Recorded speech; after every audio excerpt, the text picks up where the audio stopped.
નમસ્કાર વિદ્યાર્થી મિત્રો. ધોરણ 11 વિષય અર્થશાસ્ત્ર, પાઠ 3 માંગ. પાઠનો ભાગ ત્રીજો આપણે આજે શરૂ કરવા જઈ રહ્યા છીએ. ભાગ 2માં તમે માંગ જે છે તેમાં અસર કરતા પરિબળો અને માંગના નિયમના અપવાદો અને ત્યાર પછી માંગમાં જોવા મળતું વિસ્તરણ અને સંકોચન અને બીજું માંગમાં થતો વધારો અને ઘટાડો, આ બંને વિશે તમે ભણ્યા. વિસ્તરણ અને સંકોચન, વધારો અને ઘટાડો બંને વચ્ચે ઘણો તફાવત છે. ફરી વખત વાત કરીએ તો મુખ્ય તફાવત છે વિસ્તરણ અને સંકોચન એ કિંમત સાથે જોડાયેલા ફેરફાર છે. કિંમતના કારણે, કિંમતની વધઘટના કારણે જે માંગમાં સુધારો થાય છે એટલે કે વધારો થાય છે તેને વિસ્તરણ, અને જે ઘટાડો થાય છે તેને સંકોચન કહેવામાં આવે છે. પરંતુ જ્યારે વસ્તુની કિંમતમાં કોઈ ફેરફાર નથી થતો, પરંતુ વસ્તુની કિંમત સિવાયના એટલે કે અન્ય પરિબળોમાં ફેરફાર થાય અને માંગમાં જે વધઘટ થાય છે તેને કહેવાય છે માંગનો વધારો ઘટાડો. તો આટલું ભણ્યા. આજે આપણે વ્યક્તિગત માંગ અને બજાર માંગ તેના વિશે આપણે અભ્યાસ કરવાનો છે. ચોક્કસ સમય દરમિયાન કોઈ એક વ્યક્તિ એટલે કે ગ્રાહક દ્વારા બજારમાં જુદી જુદી કિંમતે થતી વસ્તુની માંગને વ્યક્તિગત માંગ કહે છે. જ્યારે બજારમાં તમામ વ્યક્તિઓ એટલે કે ગ્રાહકો દ્વારા જુદી જુદી કિંમતે થતી વસ્તુની માંગના સરવાળાને બજાર માંગ કહે છે. સામાન્ય રીતે વાત કહીએ તો કોઈ એક વ્યક્તિ વસ્તુ લેવા માટે જાય છે એ વ્યક્તિગત માંગ કહેવાય. ધીમે ધીમે આગળ વધીએ તો બીજો વ્યક્તિ, ત્રીજો વ્યક્તિ, આ રીતે જુદા જુદા વ્યક્તિઓ વસ્તુ લેવા માટે જાય છે એ વ્યક્તિગત માંગ છે. પણ વેપારી માટે એ બધાની માંગ જ્યારે ભેગી થાય ત્યારે તે બજાર માંગ બને છે. આપણે બજારમાં ગ્રાહક તરીકે જઈએ છીએ તો બજારમાં વસ્તુ વેચનારા જુદા જુદા વેપારીઓ છે અને ખરીદનારા અસંખ્ય ગ્રાહકો છે. તો આ વેપારીઓ કે ઉત્પાદકો, વિતરકો, તે લોકો બજારમાં રહેલા ગ્રાહકોની માંગ જે છે તેના આધારે પોતાનું વેચાણ વધારવા માટે, પોતાની વિતરણ વ્યવસ્થા મજબૂત કરવા માટે અને પોતાની માંગમાં વધારો કરવા માટે પ્રયત્નો કરતા હોય છે. તો વ્યક્તિગત માંગ અને બજાર માંગ એકબીજા સાથે જોડાયેલા છે. ખાસ કરીને વ્યક્તિગત માંગ ઉપરથી જ બજાર માંગ જે છે એનો પ્રશ્ન ઉદ્ભવે છે કે એની ચર્ચા કરી શકાય છે. અહીંયા તમે જોઈ શકો છો કે વસ્તુની કિંમત તમને આપેલી છે 10 રૂપિયા. કેટલા રૂપિયા છે? 10. ત્યારે એ, બી અને સી નામના 3 જુદા જુદા વ્યક્તિની માંગની તમને વાત કરેલી છે. તો 10 રૂપિયા કિંમત છે. ત્યારે એ નામની વ્યક્તિ 1 એકમની માંગ કરે છે, બી 2 એકમની અને જ્યારે સી 3 એકમની માંગ કરે છે. કિંમત મિત્રો 10 રૂપિયા છે, પણ ત્રણેય વ્યક્તિની માંગ તમે જોઈ શકો છો કે એકમમાં જુદી જુદી છે. અને આ ત્રણેયનો સરવાળો એટલે કે 6 એને કહેવાય બજાર માંગ. બરાબર. 8 રૂપિયા ભાવ, તો એ વ્યક્તિની માંગ 2, બીની 3 અને સીની 4. અને આ ત્રણેયનો સરવાળો થાય છે 9, જેને કહેવાય બજાર માંગ. આમ જ્યારે કોઈ એક કિંમત આપેલી છે, ત્રણેયની માંગ તમે જોઈ શકો છો જુદી જુદી છે. એક વસ્તુ તમને સ્પષ્ટ થાય છે કે જેમ જેમ કિંમત ઘટે છે તેમ ત્રણેયની વ્યક્તિગત માંગ જે છે તેમાં વધારો થાય છે અને તેના જ કારણે બજાર માંગ પણ વધે છે. પણ આ ત્રણેયનો સરવાળો એટલે બજાર માંગ. અહીંયા કલ્પના સ્વરૂપે, ઉદાહરણ સ્વરૂપે આપણને આપેલું છે. જ્યારે આપણું હકીકતનું વાસ્તવિક બજારમાં તો હજારો લાખો ગ્રાહક છે, અસંખ્ય ગ્રાહક છે જેના કહેવાય, તો એમની માંગના આધારે જ બધું કહેવાય વેપારીઓ, ઉત્પાદકો, વિતરકો પોતાની નીતિઓ ઘડતા હોય છે. 6 રૂપિયા ભાવ, ત્યારે એની માંગ 3, બીની 4 અને સીની 5 એકમ છે. તો ત્રણેયનો સરવાળો એટલે 12 એકમ, આને કહેવાય બજાર માંગ. ભાવ છે 4 રૂપિયા, ત્યારે એ વ્યક્તિ 4 એકમની માંગ કરે છે, બી 5 એકમની અને સી 6 એકમની. ત્રણેયનો સરવાળો 15 રૂપિયા, 15 એકમ. અને છેવટે માત્ર 2 રૂપિયા ભાવ થઈ જાય છે. તમે જોઈ શકો છો 10 રૂપિયાથી શરૂ થયેલી કિંમત ઘટીને 2 રૂપિયા, 2 રૂપિયાનો ઘટાડો આપ્યો તો છેવટે 2 રૂપિયા આપી છે. ત્યારે એની માંગ 5 એકમ, જે 1થી શરૂ થઈ હતી, જે 5એ પહોંચી છે. બી વ્યક્તિ જેની 2 એકમની માંગ હતી તે હવે 6 એકમે પહોંચી ગઈ છે 2 રૂપિયાના ભાવે. અને સી નામની વ્યક્તિ કે જેની 3 એકમથી માંગ શરૂ થઈ હતી તે હવે 7 એકમ ઉપર પહોંચી ગઈ છે. તો તમે જોઈ શકો છો 2 રૂપિયા ભાવ હોય ત્યારે કુલ માંગ એટલે કે બજાર માંગ થાય છે 18 એકમ. આમ ત્રણેય વ્યક્તિની માંગ જે છે એ ક્રમશઃ વધતી જાય છે, તેમનો સરવાળો પણ વધતો જાય છે અને છેવટે બજાર માંગ છે એ પણ વધતી જાય છે. હવે આલેખ સ્વરૂપે જો જોવું હોય તો એ વ્યક્તિની માંગ રેખા બતાવી છે, બી, સી અને છેલ્લે બજાર માંગ.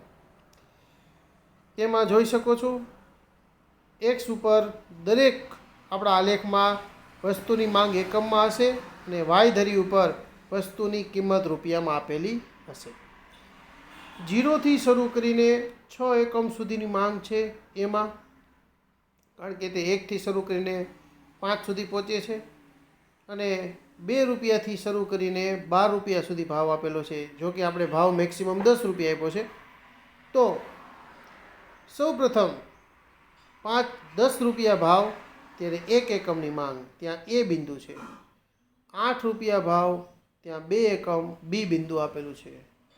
6 રૂપિયા ભાવ ત્યાં 3 એકમ સી બિંદુ આપેલું છે. 4 રૂપિયા ભાવ ત્યારે 4 એકમ ડી બિંદુ આપેલું છે.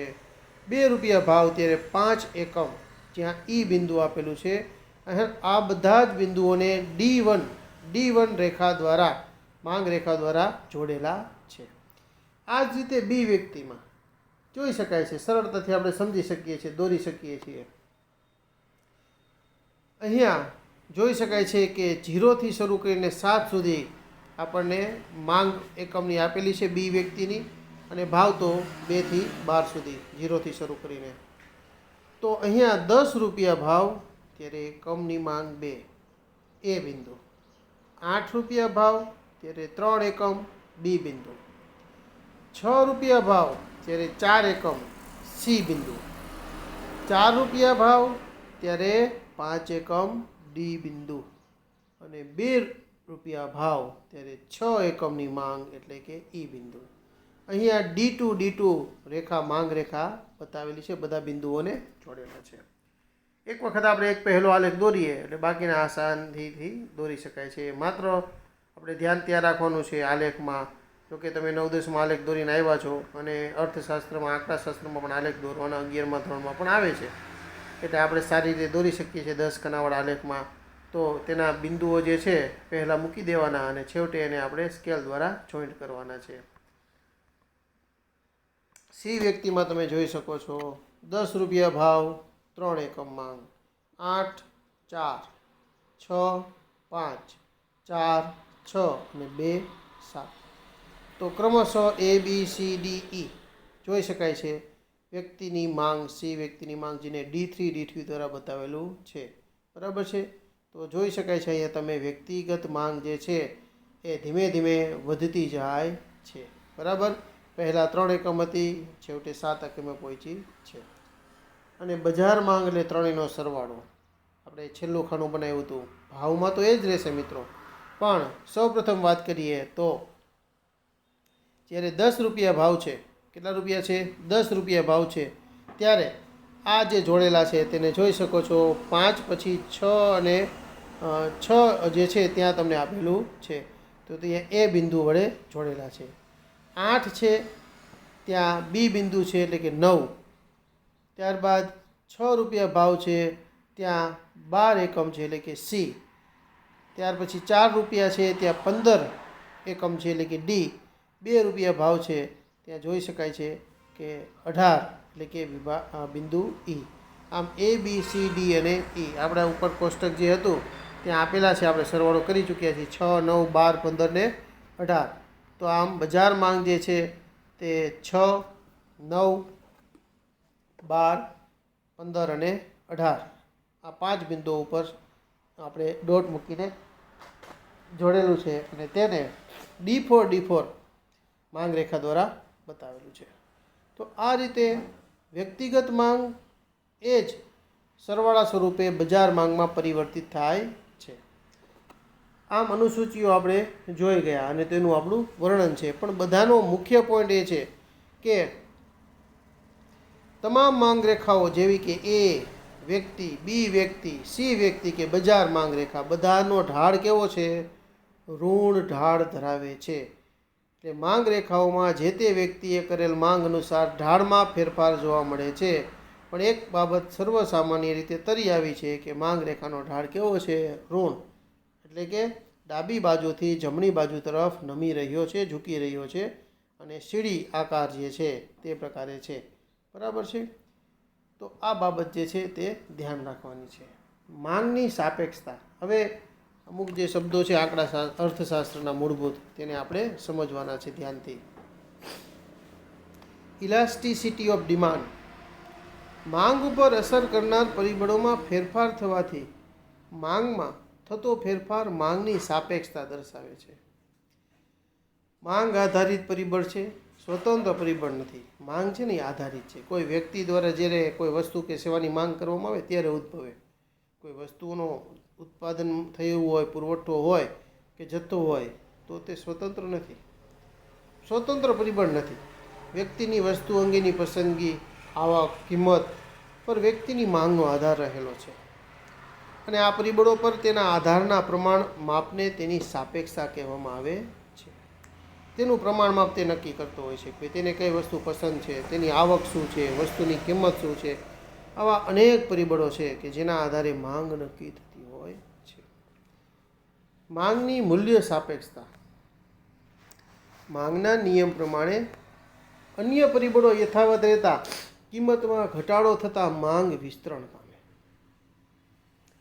અન્ય પરિબળો જે છે યથાવત રહે અને કિંમતમાં ઘટાડો થતાં માંગ વિસ્તરણ પામે છે.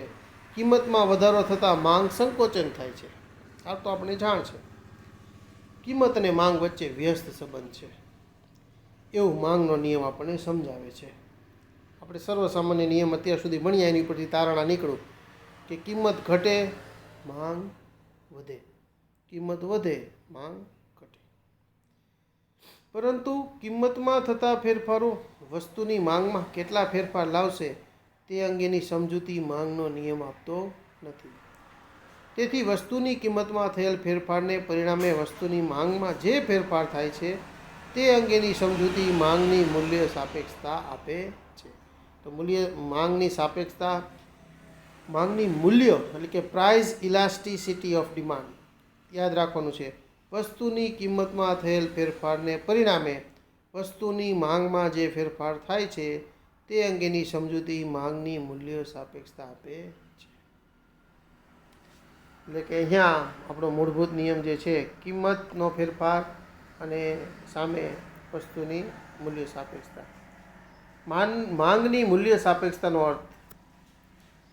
માંગની મૂલ્ય સાપેક્ષતા કોઈ પણ વસ્તુની કિંમત અને માંગ વચ્ચેનો પ્રમાણાત્મક સંબંધ દર્શાવે છે. એટલે કે પ્રમાણ. સૂત્ર એક છે માંગની મૂલ્ય સાપેક્ષતા બરાબર માંગમાં ટકાવારી ફેરફાર છેદમાં કિંમતમાં ટકાવારી ફેરફાર. જેમ કે એક્સ નામની વસ્તુની કિંમતમાં 1% ઘટાડો થાય. સમજો 1% કિંમત ઘટી તો આપણને ખબર છે કે માંગ વધે. માંગ કેટલા ટકા વધે છે? 5%. એટલે કે સૂત્ર બને છે EP બરાબર elasticity price elasticity of demand EP બરાબર એક્સ વસ્તુની માંગમાં થતો ટકાવારી ફેરફાર છેદમાં એક્સ વસ્તુની કિંમતમાં થતો ટકાવારી ફેરફાર. તો માંગમાં 5% વધારો થાય છે અને કિંમતમાં 1% ઘટાડો થાય છે.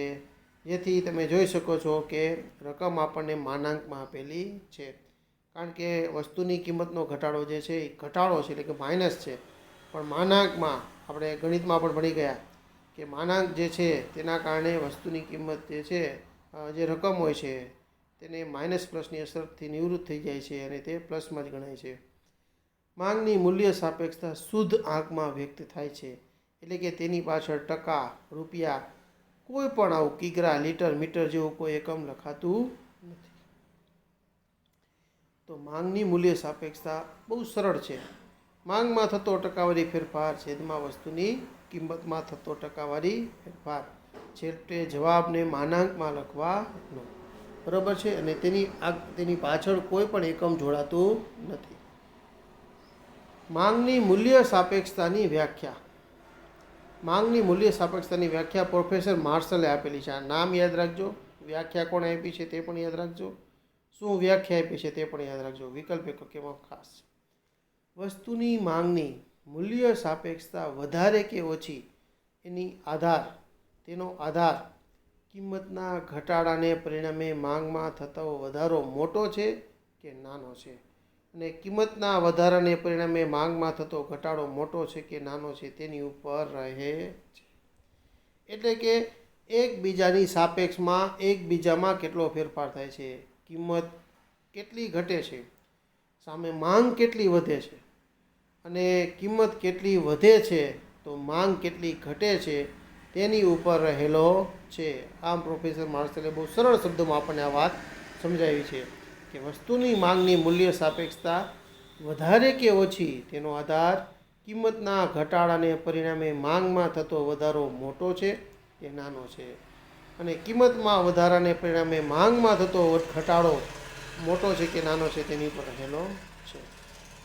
તો આટલે સુધી મિત્રો રાખીશું, અને બધા જ આજનું જે સમજાવેલું છે તે બધું 1-2 વખત વાંચી, વિડીયો જોઈ, લેસનમાં મને આલેખ દોરી અને વર્ણન સાથે મોકલાવશું.